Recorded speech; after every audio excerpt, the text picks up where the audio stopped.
On November 13th, 1974, a 23-year-old man by the name of Ronald J. DeFeo Jr. murdered 6 members of his family with a rifle while they slept in their beds at night. He killed his parents, Ronald Sr. and Louise, along with his brothers and sisters, Dawn, Allison, Mark, and John. For more on the murder details, watch out for mini monsters later in the week. At first, DeFeo claimed he had found their bodies after the murders and even blamed the mass killing on a hitman. But by the next day, he confessed his sins and admitted that it was he who had killed his entire family. The why behind his crimes was never clear, as his story changed over the years. First, he said he had heard voices. Later, he said other members of his family helped him. Many have tried to figure it out themselves. Was DeFeo after his father's life insurance money? Did he have a psychotic break?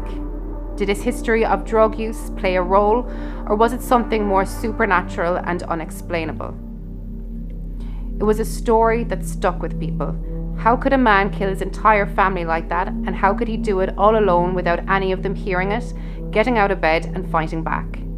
DeFeo was found guilty of the murders at trial and sentenced to 25 years to life in prison, and it was there he stayed until his death in 2021.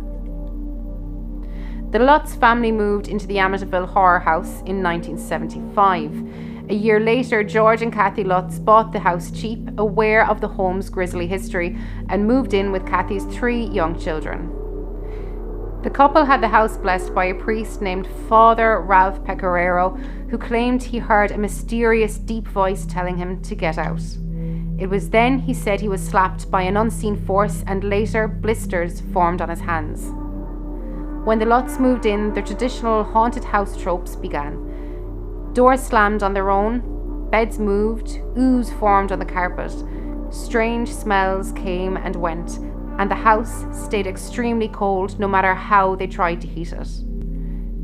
George said he would wake up almost every night at 3:15 a.m., the same time the murders happened. One night he said he even woke to find Kathy levitating over the bed. Less than a month into living in their new home, the family bailed, leaving everything behind. Naturally, paranormal investigators wanted to get involved and visited the house in droves. Among them were the famous couple Ed and Lorraine Warren of The Conjuring and Annabelle fame. Nothing out of the ordinary was ever noticed by those who visited the house, outside of a photo taken that claimed to be the ghost of one of the young murdered DeFeo children. Many, though, claimed that it was most likely a member of the team and probably a hoax. Why she didn't see anything, Lorraine Warren said that she could feel a presence, telling CNN in a 2005 interview that what happened in the house was the personification of evil, how evil can personify itself, how it can be attracted in certain situations. Was the Lutz family lying? It is true that the Lutz only lived in the home for 28 days. It is true that investigators descended on the home, but what can't be proven are the paranormal claims the family made. Many have determined that the Lutz made it all up for a financial claim, as the popular book is based on conversations with the family. Before speaking with the eventual book's author, George Lutz contacted DeFeo's lawyer, William Weber, who was trying to get a book written about his client.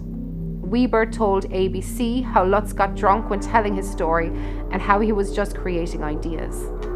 When asked if Weber believed Lutz, he said absolutely not, because they were just making a commercial venture. It was indeed such a venture, for the Lutz reportedly made $300,000 for Anson's book.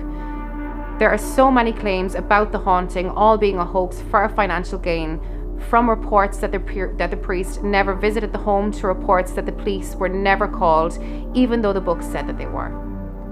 It should be noted that no other family who has lived inside the home since, and a family lives there to this very day, have ever claimed to experience supernatural events there. You could go back and forth with those who believed in ghosts and demons and buy every aspect of the Lutz story, and those who don't believe and think it's all BS. That controversy, after all, is part of the appeal after all of these decades for a haunted house existing in reality is just too surreal for many. Whether the Lutz story is true or not doesn't really matter.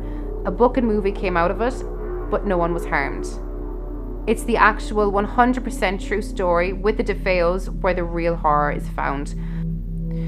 More frightening than things that go bump in the night is the reality of a human being giving in to an indescribable madness and committing the most horrific crime imaginable. Ghosts and ooze and mysterious voices are all creepy, but it's the news stories we hear about that keep us up at night. Only the Lutz knew that if they were lying or not. Ronald J. DeFeo Jr. wasn't lying about what he did. That really happened, and there are 6 graves altogether in a cemetery to prove it. The only mystery is the motive. DeFeo was always changing his story, and only he knew the real one from the lies. He took that with him to his own grave, leaving a mystery that has captivated millions for almost half a century. If you like that, then listen to our main show every Wednesday on all good podcast providers. It's Alive, the really, really fake true crime horror podcast. All the guts and gore, none of the guilt. See you on Wednesdays.